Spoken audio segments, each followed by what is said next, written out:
السلام عليكم ورحمة الله وبركاته. ازيكم عاملين ايه؟ معاكم علي، وهنا في كوكب العلوم بنعلمك اسرار الكيمياء والفيزياء. يا هلا بسكان كوكب العلوم. قبل ما نبدأ انزلوا بسرعة تحت في الكومنتات وقولوا لي مين فيكم كان واقف في البلكونة وقت المطرة وشاف نور البرق وفضل مستني الرعد وهو خايف.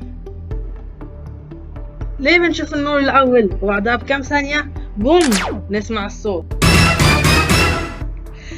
مع انهم مولودين في نفس الفين ثانية بالضبط. لو تعرف الإجابة مخبيها فين اكتب في الكومنتات قبل ما نكتشف السر مع بعض. السر كله يا صديقي في كلمة واحدة وهي السرعة. هنا قدام أكبر وأقوى سباق في الكون، سباق قتال السرعات بين الضوء والصوت زي ما انت شايف كده قدامك بالظبط. فانتوا متخيلين ان سرعة الضوء، ايوه اهو الضوء ده سرعته كام؟ اهو مكتوب قدامك 300,000 كيلو متر في الثانية، مش في الساعة، ها في الثانية. يعني عشان كده ايه تلاقي على طول اول ما البرق يضرب تلاقي بوم على طول.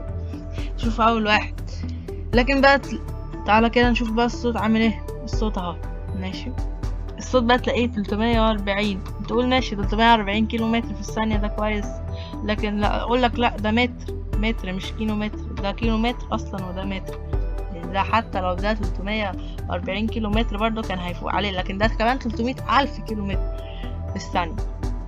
هو سرعة بالنسبة لنا يعني احنا كبشر خاطفة يعني، بس هي بالنسبة لأخو الضوء ده فهي ما تسويش حاجة خالص. وكمان ما تنسوش اصلا كمان ان بسرعة الضوء دي بيقدر ان هو يلف حوالين كوكب الارض كم مرة؟ تخيل كم مرة؟ 7 مرات يلفها في ثانية واحدة. يعني وانت بترمش كده تلاقيه لف 7 مرات، انت اصلا مش داري بحاجة، قاعد بتشرب كوباية الشاي. الخلاصة يا صديقي، البرق والرعد بيتولدوا مع بعض، بس الضوء طيارة نفاثة والصوت ماشي على رجليه مكسل. على فكرة عملتلكم مفاجأة جامدة جدا، وهي الورقة دي. الورقة دي ملخص لكل اللي احنا خدناه في الحلقة. عملت لكم الملخص ده عشان يفضل معاك. سيبهولك في صندوق الوصف، باخده وحاول تعليم مسابقة.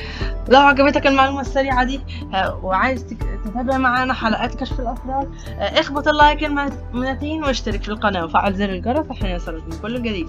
وسلام.